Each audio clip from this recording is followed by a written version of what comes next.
Desde todos los rincones de Gaza, quienes desean poner fin a la división se han dirigido a la carpa de respaldo a los esfuerzos de reconciliación.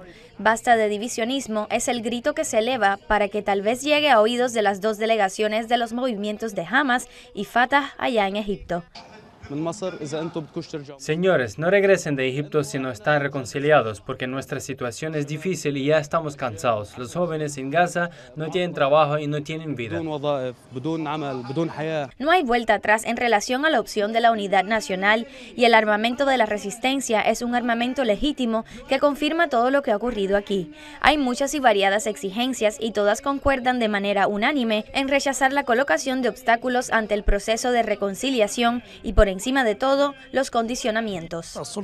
Solo se requiere administrar la autoridad y no hablar en absoluto sobre el armamento de la resistencia, y esto no debería ser una condición para sentarse ante la mesa de cualquier negociación y diálogo nacional palestino. Se requiere colocar el interés del ciudadano por encima de cualquier interés partidista y sectario, a los cálculos externos. Por consiguiente, nuestro mensaje a los negociadores es que no se permite regresar nuevamente al cuadrante del fracaso. La protección del proyecto nacional palestino solo se puede lograr mediante la unidad nacional, a través de la cual se pueden enfrentar todos los proyectos de liquidación de la causa palestina. Esto lo afirman todos los que llegan a la carpa de respaldo a la unidad.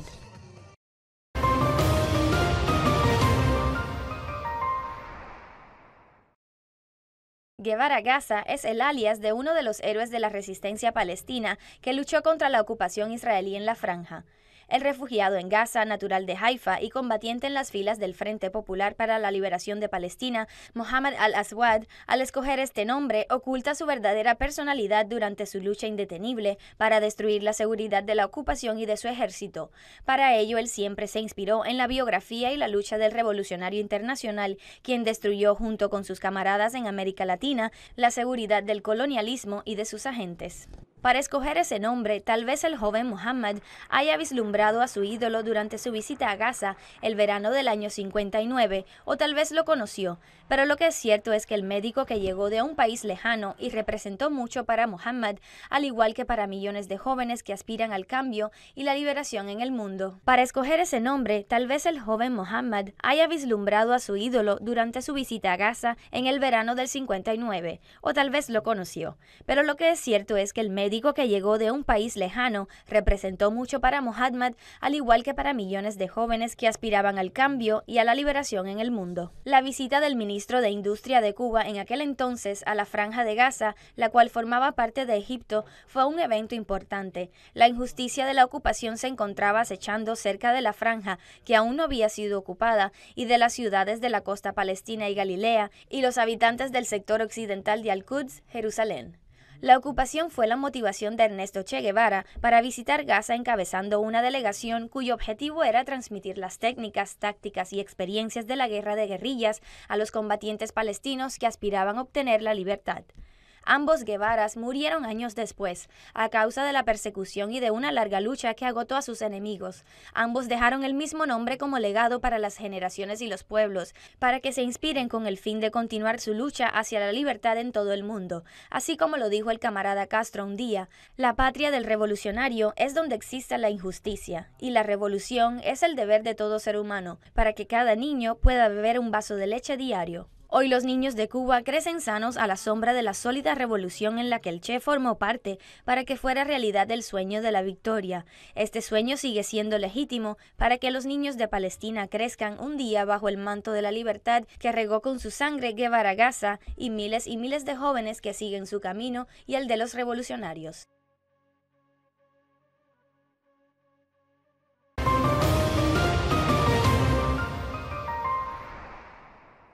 Ashton Carter escribió en sus memorias lo que durante años se rumoreaba en los escenarios políticos internacionales acerca de la estrategia de Estados Unidos en el Medio Oriente y la guerra contra la organización Daesh.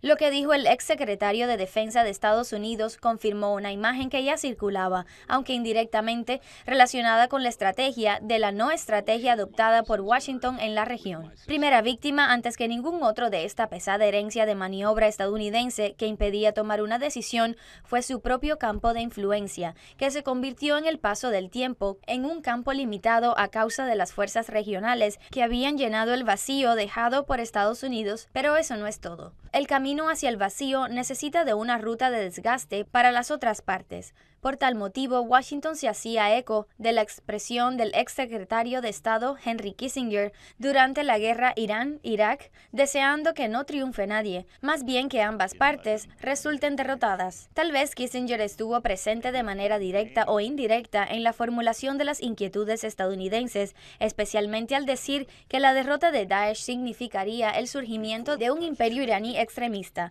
Las preocupaciones de Estados Unidos y la política de cercar el vacío para impedir que otras fuerzas lo puedan llenar, nos devuelven al tema del apoyo estadounidense directo a los grupos armados en Siria, lo cual salió del marco de los análisis y de los informes a la confirmación. Aquí recordamos lo que fue revelado anteriormente sobre el traslado de armamento a la región a través de Bulgaria y financiado por el Golfo y la entrega de parte de estas armas a la organización Daesh. También la coalición liderada por Washington vaciló al tratar de decidir la batalla con la organización más sangrienta en el mundo, lo cual condujo posteriormente a que el eje opuesto a Daesh la respaldara en el enfrentamiento a Daesh, mostrándose Estados Unidos hoy incapaz de controlar los efectos de esta victoria en Irak y Siria. Entre la administración del presidente anterior Barack Obama o la administración del presidente actual Donald Trump, se puede decir que Estados Unidos, en sus intentos de consolidar el control con una seriedad vacilante, perdió la iniciativa en el Medio Oriente e intenta hoy encontrar una ubicación entre los últimos en el lugar de haber sido la que decide y manda en toda la región.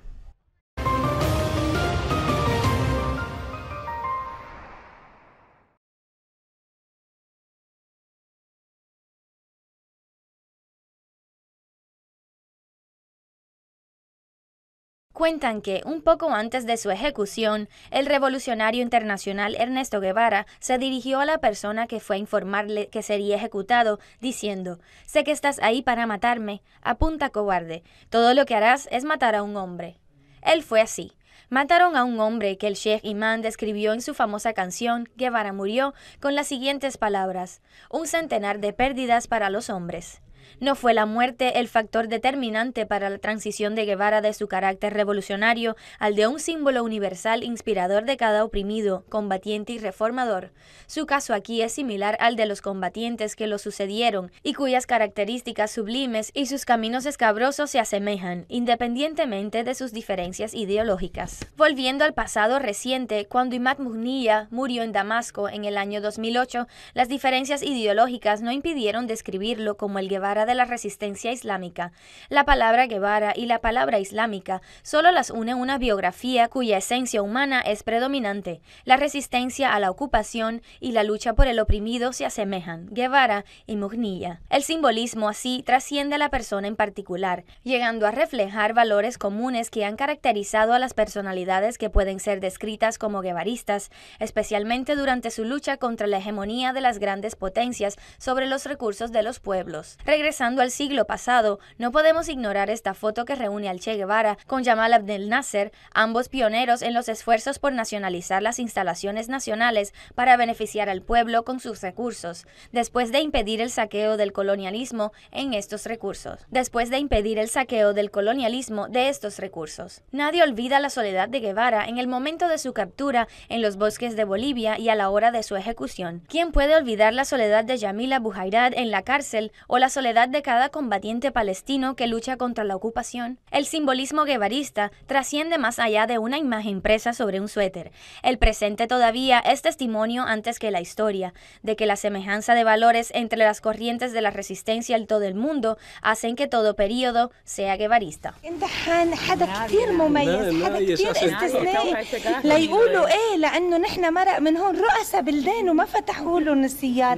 Aprendimos a quererte. Sensación de cumplir con el más sagrado de los deberes.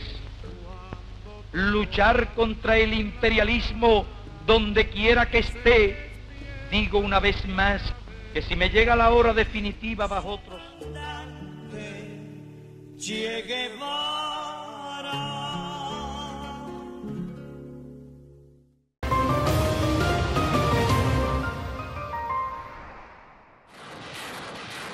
No hay tregua en las masacres que se producen entre al-Nusra y Daesh en al-Rajjan, al-Masluquiyya y al-Andrin, y más de 13 aldeas en el campo norte de Hama. Se han masacrado entre ellos sin misericordia durante las últimas horas y hay decenas de muertos y heridos entre las dos partes. Refuerzos militares para apoyar al-Nusra en un intento para recuperar lo que perdió a causa de la bofetada recibida al irrumpir 400 militantes armados de Daesh en la zona. Al-Nusra no aceptaría menos que la erradicación de Daesh y el corte de las líneas de suministro y de retirada del campo de Hama hacia el campo oriental de Idlib. Al-Nusra anticipa una operación militar de Daesh que busca un nuevo baluarte después de sus derrotas en el campo de Al-Selmiya, concentrando más combatientes y pertrecho para colocados en esta batalla de consecuencias no garantizadas. A un año de la retirada de Daesh de la zona por mediación de al-Nusra y después de sus enfrentamientos con Ansar al-Sham, las columnas regresan otra vez para combatir al-Julani en las afueras de Idlib, y las facciones que previamente lo habían apoyado en la liquidación de Daesh ahora lo han abandonado a su suerte sobre el terreno. Al-Julani también lucha solo en el frente de Idlib y anticipa la acción de la coalición de las facciones turcas del escudo del Éufrates que buscan aislarlo y combatirlo en el marco del acuerdo de distensión. Por lo tanto, al-Julani presenta sus credenciales ante Ankara, entregando a los turcos los puntos de roce con los kurdos en el campo de Alepo, los cuales habían sido controlados por sus militantes armados hacía 2 semanas, y los turcos se comprometieron a cambio protegerlos de cualquier ataque kurdo y de no ingresar con su ejército a Idlib. Los vehículos turcos se acopian en el cruce de Atma. Ankara insinúa que intervendrá militarmente para erradicar al-Nusra en Idlib, pero al mismo tiempo recurre al-Nusra para detener la expansión kurda desde los lados de Alepo e intenta persuadirla para que realice una revisión interna con el fin de quitarse el ropaje de Al-Qaeda y convertirse en una facción moderada bajo el mando turco.